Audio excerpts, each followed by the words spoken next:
Romy Gonzalez was the hero of the night as the Boston Red Sox earned a big walk-off win against the Tampa Bay Rays. You are Locked On Red Sox, your daily Boston Red Sox podcast. Part of the Locked On Podcast Network, your team every day.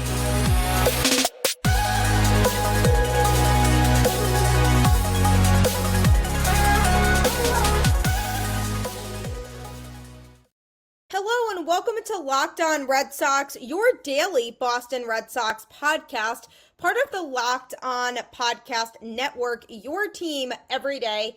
I'm your host, Gabby, former ESPN social media associate and also currently the host of the Boston Balling podcast. And I am here to bring you the latest in all things Boston Red Sox Monday through Friday, straight to your favorite podcast feed. And want to know the best part? It's free. So you might as well check it out. You really have nothing to lose. Locked On Red Sox is part of the Locked On Podcast Network, which is your team every day. From brakes to exhaust kits and beyond, eBay Motors has over 122 million parts to keep your ride or die alive. With all the parts you need at the prices you want, it's easy to bring home that big win. Keep your ride or die alive at ebaymotors.com. Eligible items only, exclusions apply. eBay guaranteed fit, only available to U.S. customers. Welcome to Locked On Red Sox.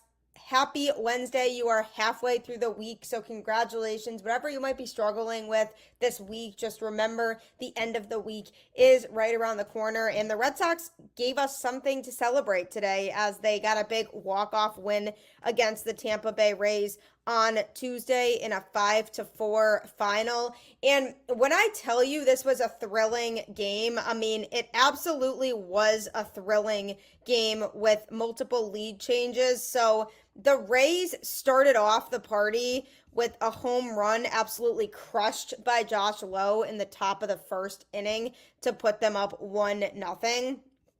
And then a little bit later in the game, in the bottom of the fourth inning, Dominic Smith, of all people, who really has not come through much at all this year, came through with a double to center field to score Tyler O'Neill and Rafi Devers.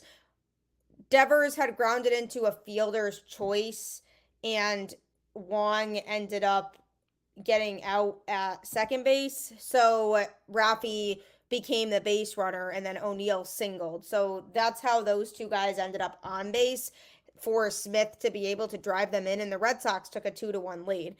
Then, in the bottom of the fifth, Ceddanne Rafaela had a big Red Sox moment, crushed a 344-foot homer to left and put the Red Sox up 3-1. I'm going to be talking about him a little bit later in the show today and his impact on this team. But then in the top of the sixth inning, Randy Arozarena hit a home run to left center 400 feet, absolutely mashed a no-doubter, and pulled the Rays within one, 3-2. And then later on in that same inning, the Red Sox pulled the starter Nick Pivetta and brought in Justin Slayton, and immediately Josh Lowe doubled to center once Justin Slayton come in, and then Isaac Paredes singled to right to score Lowe, so it tied the game at 3 apiece. So then no more scoring happened in the game, so as a result, it went to extra innings, and when I say it was a thrilling extra innings session, it really, truly was. Nobody scored in the 10th inning, despite having some traffic added to the bases, and both pitchers were able to come through and hold the runs. And then in the 11th inning, both teams scored. And then the Red Sox walked it off in the bottom of the 12th. So it was an over 3-hour game, which we don't get a lot anymore because of the pitch clock and it speeding up the games. But this was an absolute thriller. So extra innings was very dramatic because in the top of the 10th inning, the Rays essentially had a ground out to the pitcher. So the ghost runner went to third base, and then a strikeout was recorded after that, so they were able to hold the runner at third and not score. And then There was a little bit of bad luck for the Red Sox in the bottom of the 10th because Grissom came up to bat and he lined into a double play, essentially to the pitcher who caught the ball and then threw it to second. So Romy Gonzalez, who was the ghost runner in the inning, was doubled off of second base. So it was just pretty bad luck for the Red Sox, and then McGuire grounded out after that. So just an unfortunate inning for the Red Sox, and I was so nervous because I said, oh my gosh, can we just win this game? And then in the 11th inning, essentially, they still had the runner on second base. That's just how the game is now in extras. Diaz grounded out to first, and the base runner went to third. So then essentially, a Rosarena grounded into a fielder's choice to third. He went to second, and the runner on third was caught in a rundown, and the Red Sox tagged him out. So that was huge. So then they intentionally walked low, which makes sense because he had crushed a home run in the game, and to set up a force play because there were 2 outs and runners on first and second. And then a Rosarena ended up scoring on a throwing error by Ceddanne Rafaela, which was tough. It was very much a not on target throw. So it caused the go ahead run to score, which was a huge run. And then they ended up recording the third out after that. And then in the bottom of the 11th, the Red Sox came back to tie the game again. Ceddanne Rafaela sacrificed to the catcher to move the runner over to third base, which, by the way, was David Hamilton. He came in to pinch run for Reese McGuire in his spot, which makes sense because he has the speed. So the Red Sox were trying to get him around the bases so that he could score utilizing that speed. So then the nightmare for the Rays got worse when Duran walked. So then you have 2 of the fastest guys in the league on base in Duran and Hamilton, which is very much not a good situation for an opposing pitcher. And then a Refsnyder grounded out to the pitcher. And it was a weird situation because it looked like the pitcher froze, but in reality, there was just nobody covering second base. So Duran was on first, so it could have been an easy double play, but instead nobody was covering second. So Hamilton ended up scoring. Duran went to second, and they fielded the ball and threw to first for the out. So it was a weird scenario, but the Red Sox got the tying run in, and you absolutely take it. And then Connor Wong was hit by a pitch, and Devers then grounded out to second.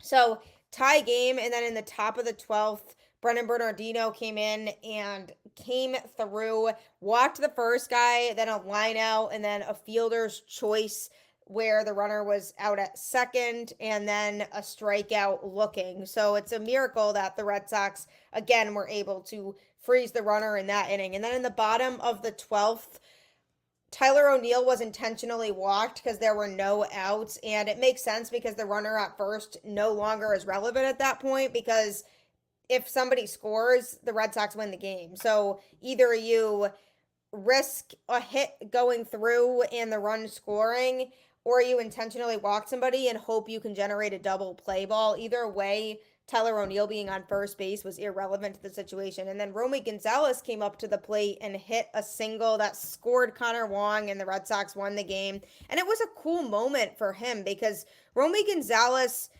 had come back from an injury last week. He played in the first couple games of the season on April 9th and 10th, went on to the IL with a 250 batting average because he had gone 1 for 3 in the game on April 10th, and then came back on May 8th when 1 for 4 that day, and then 1 for 2 on May 10th. So he's gotten a hit in almost every game that he's played in so far this year. It's only been 2 games that he hasn't recorded a hit. So his batting average is now up to 316. And that's something that isn't being talked about a lot. And I think it's because he hasn't played in a ton of games yet. So there's still a relatively small sample size for him, but he has made an appearance in 8 games so far, and he's recorded a hit in 6 out of those 8 games. So definitely a good sign for him moving forward that he could be somebody we could rely on at the plate.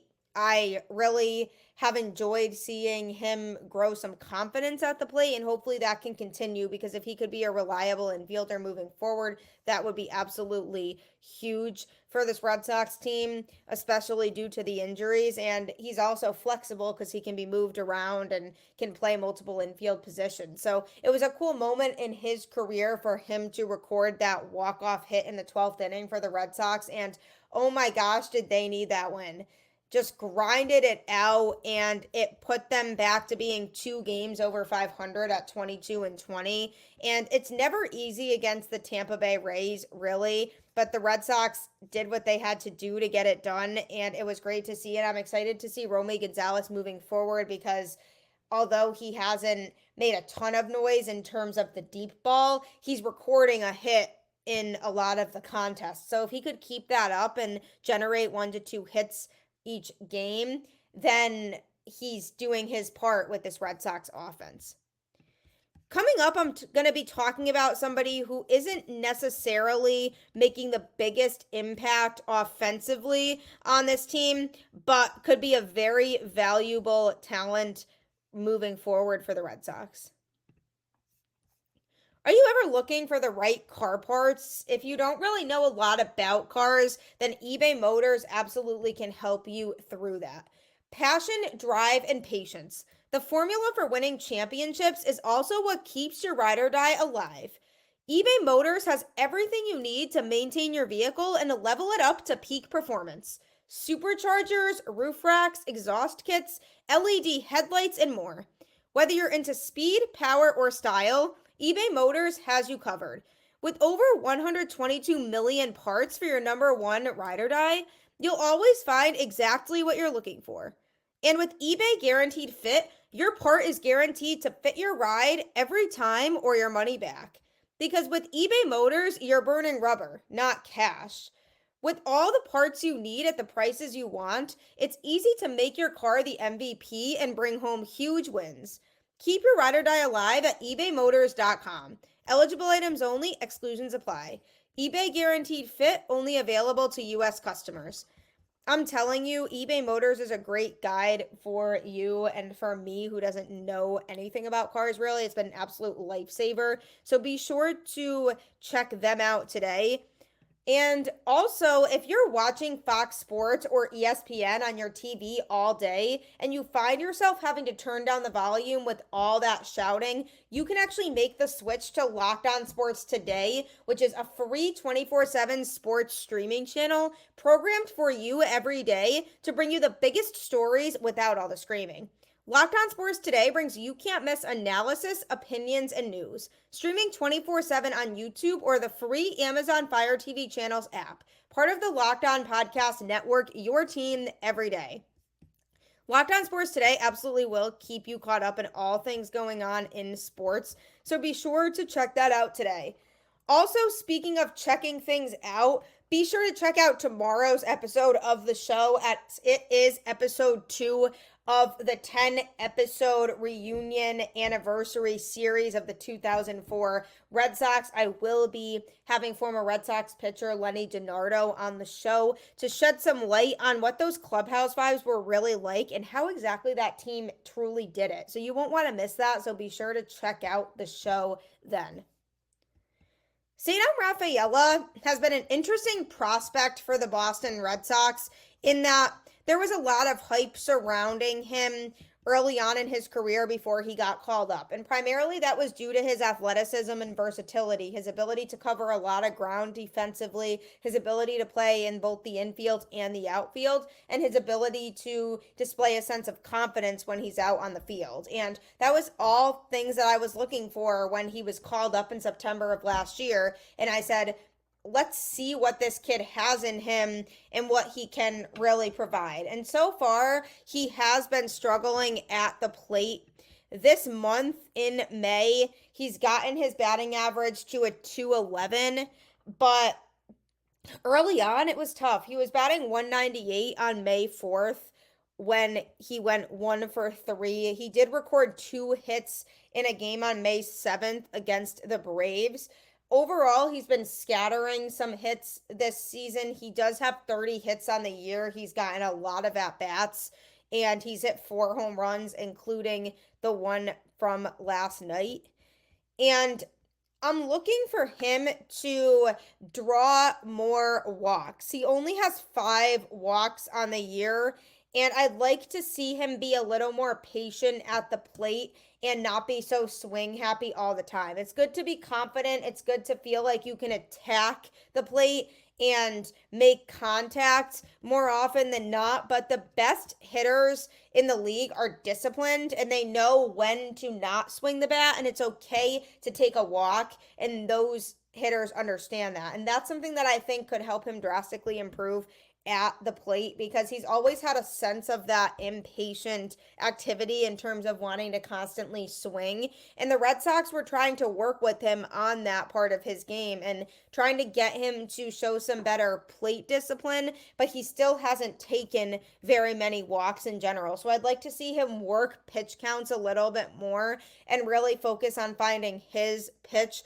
I want to see him gain some more power throughout his career moving forward, but his highest batting average of the season was 215, and that was on May 10th versus the Nationals. He had slowly increased his batting average to get to that point, and it has since dropped a little bit, but overall it's lingering a little bit above 200. And if he wants to be really successful in the league, he does need to get that number up, and I'm hoping that with time and experience he can get that, because remember, it's still such a small sample size with him. We haven't seen fully what he can do yet, and it's hard to really shape and determine what he can be now because there are so many more things that he has to prove himself with. This is just things that I've noticed throughout the course of watching him out there and things that he could do better.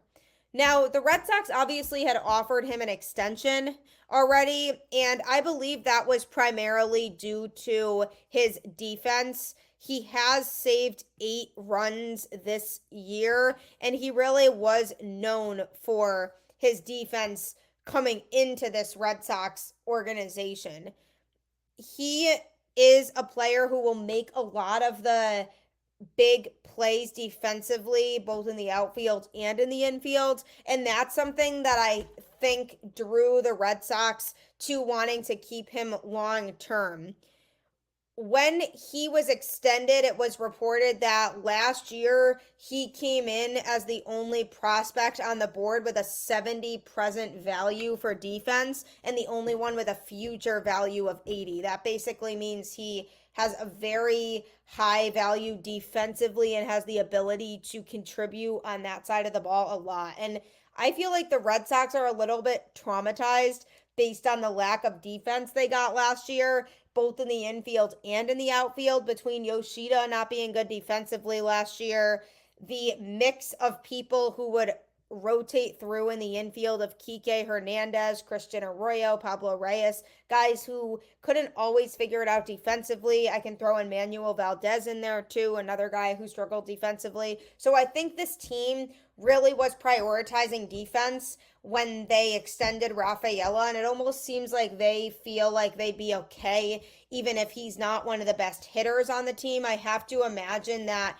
they knew that he was weaker at the plate than he was on defense when he came here, and that's something that the Red Sox obviously are okay with, and I feel like that's because they feel confident in the offense that they have when fully healthy, and fully healthy is the key. I mean, remember, Yoshida's still injured, Casas is still injured, 2 big bats that the Red Sox hopefully can insert back into the lineup seamlessly when they come back.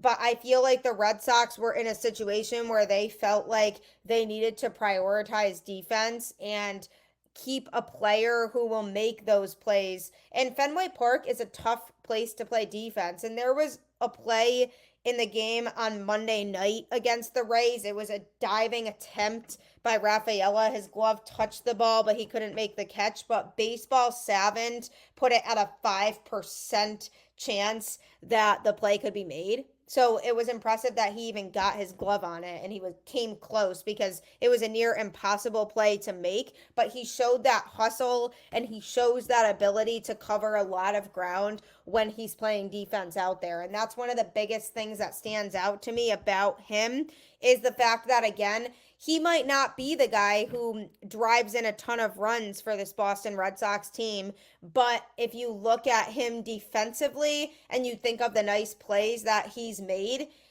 that's the reason why the Red Sox wanted to keep him around. And that's not to say he can't turn things around at the plate. I think he absolutely can. I wish the Red Sox were in a situation where their hitters had somebody with them in their corner who could really help them improve offensively. And I'm not convinced that Pete Fatse is the guy for that job. I would like to see them maybe make some changes in regards to that and bring in somebody who can really elevate the talent from an offensive standpoint, just like they did with Andrew Bailey with the pitching. So he definitely has the ability to grow as an offensive player, but his standout for sure is his defense in terms of his metrics. And there have been quite a few nice plays that he's made, and that's especially important if they do plan on platooning him back and forth between the outfield and shortstop like they've been doing. Ideally, they probably would want to stick him in one spot and keep him there. They don't really have the option to do that right now because of the injuries, but I do think down the road he'll eventually just be an outfielder, especially when they start to get their guys back who can play in the infield. I think they would want him to be more of an outfielder, but in this type of situation and moving forward, if they need him to come in and play in the infield, he can make that transition seamlessly between both because of his ability to play defense effectively. So that's what I like about Rafaela. I would definitely like to see him get his numbers up at the plate a little bit more. But as far as his impact goes, you can look at him overall as a player and say he impacts this team in a positive way because he's out there saving runs and robbing hits and keeping the Red Sox in games from a defensive standpoint, because defense is just as important as offense. That's how it goes in any sport. So if the Red Sox are looking to have somebody who can be a reliable defender and hope that the offense can come, Rafaela is a pretty good option for them to keep around. So I'm definitely rooting for him, hoping that he can continue to grow his offensive skill set, and then he really will be a phenomenal player for this Red Sox team. Coming up, we just have to talk about a pitcher who has been pretty much lights out this season in his outings in this Red Sox bullpen, and it certainly cannot go unnoticed. Are you looking for a fun way to play daily fantasy sports? If so, you should check out PrizePicks today. PrizePicks is America's #1 fantasy sports app with more than 3 million members. It is the easiest and most exciting way to get in on the action while you watch your favorite sports and players. You just pick more or less on 2 or more player stats and watch the winnings roll in. Spring training is over and baseball season is officially underway. Don't miss your chance to add your favorite players from the diamond in your PrizePicks entries. Whether it's strikeouts, RBIs, or first inning runs, take your pick of more or less and add them to your PrizePicks entry today. Get in on the playoff action and win to 100 times your money on PrizePicks as you and the world's best players take the game to a new level during basketball's postseason. And we really are getting into the heart of the postseason right now. That's up to 100 times your money that you could win on PrizePicks. So download the app today and use code LOCKEDONMLB for a first deposit match up to $100. That's a first deposit match up to $100 if you download PrizePicks today and use code LOCKEDONMLB. Pick more, pick less. It's that easy. If you're looking for something simple but you want to make good money, I'm telling you, you will not be disappointed in PrizePicks. Also, you won't be disappointed in Locked On Sports Today, as we as a network have launched the first ever national sports 24/7 streaming channel on YouTube, and now it's also available on Amazon Fire TV in the free Fire TV channels app.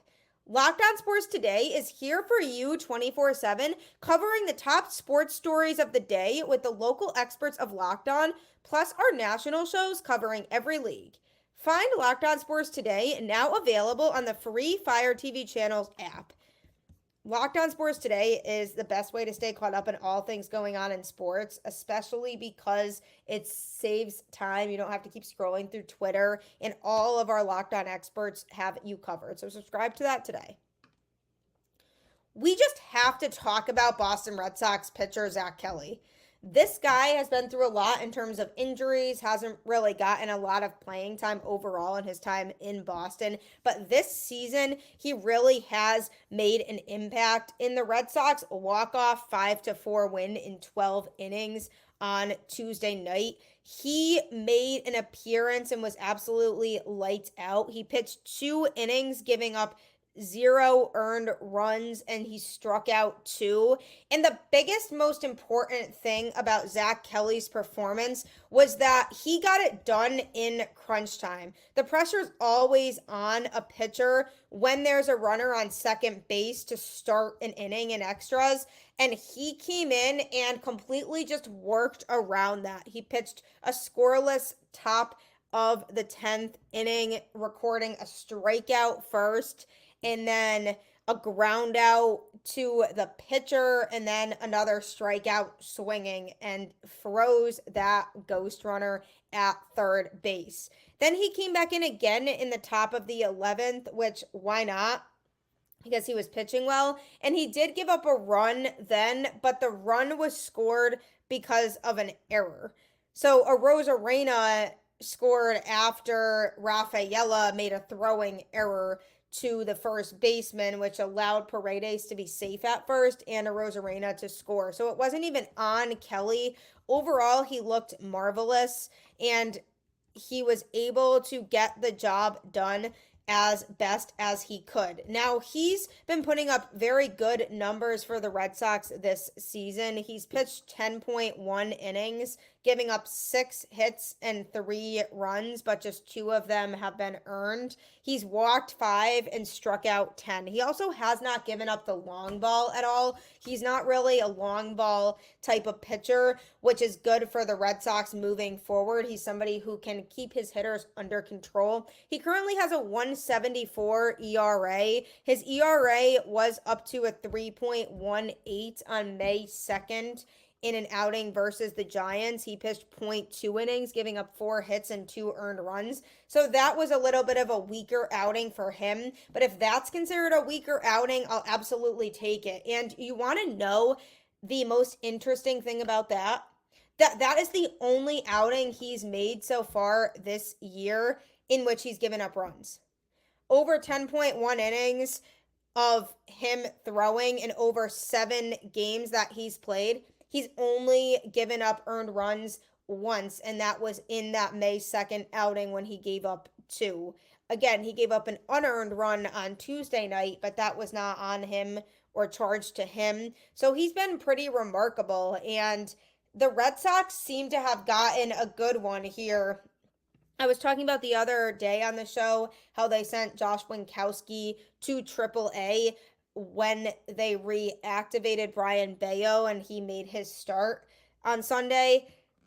But keeping Zack Kelly in this bullpen right now instead is a really good idea that I like a lot, because he hasn't proven to not be able to pitch effectively. He made his MLB debut in 2022 and missed a lot of time last year with an injury, and missed the beginning of this season even too with an injury. He didn't play until April 24th. So he's dealt with some injuries throughout his career, and he hasn't been in the majors for very long. So I feel like his career trajectory is moving in a positive manner. I continue to get excited about him, and I also continue to be impressed by him when he's out there on the mound. He has a good selection of pitches that he uses, and the biggest thing for me is that he's proven that he can pitch in crunch time, when it's all said and done at the end of the day, when the Red Sox need their pitcher to come in and get it done, just like he did with the pressure on him against Tampa Bay on Tuesday. He was able to get the job done in the pressure situations and keep the Red Sox in it, and it allowed them to then walk off the game. He shows resiliency out there. He can pitch very well and very effectively when he needs to. And this is great for Alex Cora because now Cora knows, okay, I can rely on him to pitch more than one inning if need be, because he pitched 2 innings on Tuesday night. I can rely on him to come in a high leverage situation and be able to get the job done. And I can use him as yet another arm who's reliable out of the pen. So he is a righty. They do have a lot more righties than lefties in the bullpen right now, but he's performing very well. And I wouldn't move him out of this bullpen unless he starts to show reasons why he should be moved. It's kind of like Cooper Criswell, similar thing. I mean, he's pitching really well out of the Red Sox rotation right now. And who knows what's going to happen when Garrett Whitlock is activated and comes off the IL. Are they going to send Criswell back down to AAA? That's a hard decision to make because he's been pitching very well. So it's a similar situation here with Zack Kelly. Unless you have a reason to send him down or he starts to not pitch as well, I'm keeping him up in the majors because he's making a big impact out of this Red Sox bullpen. And it's another example of Andrew Bailey maximizing these pitchers because, again, he hasn't had a lot of time to really showcase what he can do and make that impression. So the Red Sox weren't 100% sure where he'd be at with this team and this bullpen and what effect he'd be able to have. But Andrew Bailey is allowing him to maximize his abilities in the short time that he has had so far, and he truly has been a shutdown option for the Red Sox out of this pen. So that's something that we couldn't not talk about here because he was a big part of the win on Tuesday night. If he doesn't pitch the way that he did, then the Red Sox probably lose that game and are looking at dropping the first 2 games against the Rays of the series. So at least now they've gained some momentum for the rest of the series moving forward. So he was absolutely a big part of that. And this Red Sox team is continuing to show that they have the ability to battle. They can go out there and they can showcase their talents, and they have the ability to be resilient when they need to be, and their pitching staff is continuing to get it done. Yes, it was obviously a little bit of a bumpy road for the Red Sox on the pitching side on Tuesday night. Nick Pivetta started, went 5.2 innings, and he looked very good. Gave up 4 hits and 2 earned runs. And then Justin Slayton pitched 1.1 innings, gave up 3 hits and 1 earned run. He didn't look his best. His ERA is now at 2.05, so not his best outing, but it wasn't like he looked terrible out there, I should say. So the pitching staff continues to impress overall this season.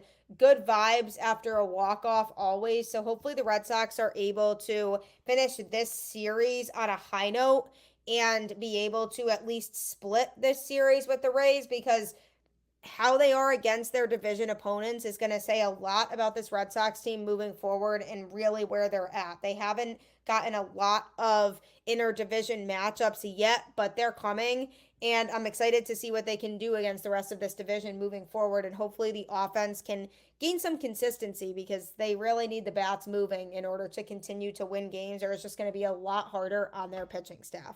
What we can do as fans is to keep the faith as always. Go Red Sox, and I will catch you on the flip side.